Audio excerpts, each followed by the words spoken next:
So guys, magandang gabi po sa inyong lahat, lalo na mas mga supporters ko. Thank you so much sa pag-follow niyo sa akin, na kahit hindi ko na-follow yung iba dyan, so huwag kayong mag-alala, palubak ko kayong lahat po. So thank you. Una guys, ako po ay nang lumo mula lang sumiklab sa social media ang mga larawan o nakahubot-hubad na accept challenge na ginawa ng content creator. Mula nang ginawa sa mag-asawang matanda, marami na pong nag-accept ng challenge na yan, OFW man o nandito sa Pilipinas.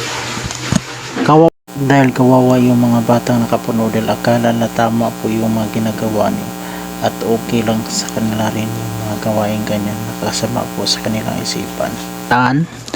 Dahil pwede po nila itong gagawin na ipakita yung mga private part nila dahil sa mga ginawa nyo. Kasi po kayo po ang huwaran bilang isang magulang, pero bakit po ginagawa ninyo yung mga ganyan nakahubad? Tingnan niyo guys, ito guys, sayaw na sayaw, kaldero lang po yung nakaharang, o diba? So anong tawag niyan? Ginagawa lang po ito sa bar, hindi po ito ginagawa sa social media.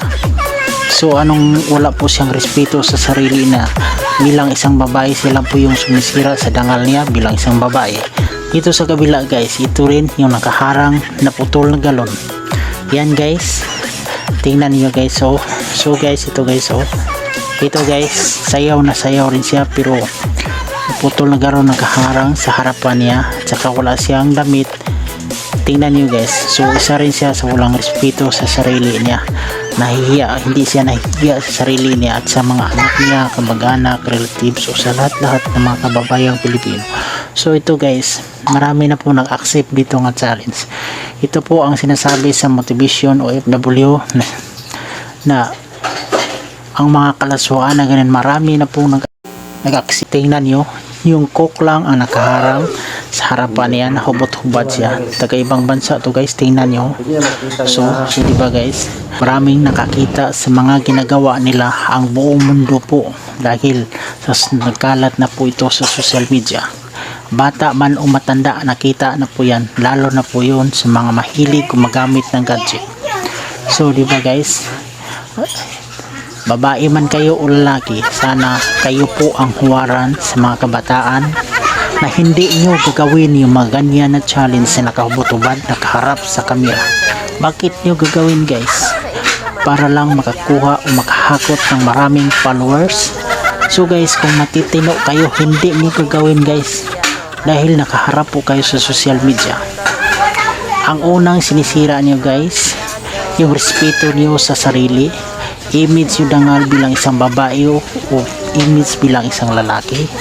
Dahil akala nyo guys, sikat na puho kayo, na pag nakita kayo sa social media na ganyang sayaw, nakahubot-hubad, hinarangan na lang ng ulo man o kardero. O tingnan nyo ito guys, ulo lang yung nakaharang, sayaw na sayaw yung lalaking ito.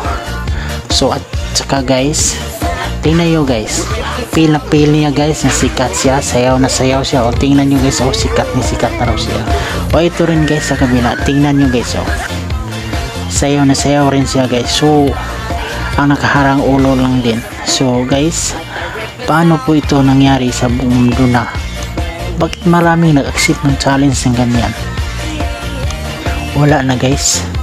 So kayo po ang nag-udyok sa mga kalaswaan na pwedeng gagayahin ng mga generation o kabataan, dahil hindi na po sila magdalawang isip na ipakita yung mga private part nila dahil sa mga ginagawa ninyo guys. So sana naman bilang matanda kayo o mga magulang na, or kung meron naman po kayong mga anak, sana guys may itira kayong respeto sa sarili nyo para sa mga anak nyo na sumusunod sa inyo. Paano pag may nagtanong sa kila na yung mama mo, yung tatay mo, ganyan yung ginagawa para lang maghakot ng followers? So simple, nahihiya po yung mga bata. So diba guys?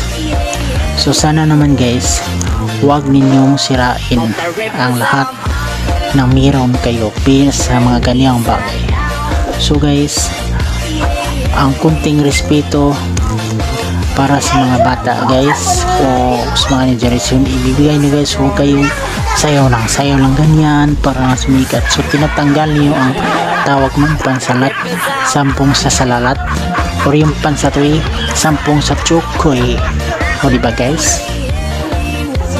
Tingnan niyo guys yung masarili niyo.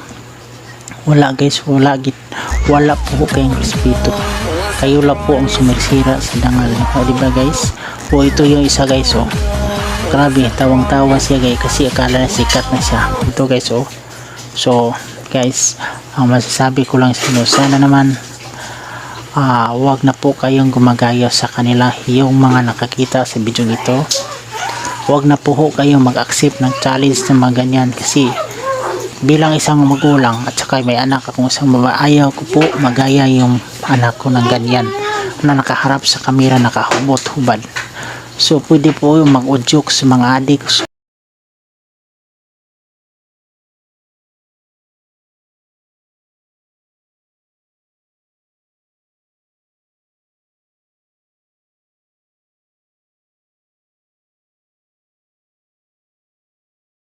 Partner yung isa. So, mag-chat nga kayo para mag-partner kayo. Ayan. Sobrang, ano bang ginawa mo, Mita? Para lang talaga magkaroon ng views. Mita, ano bang ginagawa mo sa mga tao? Ayan. O, diba?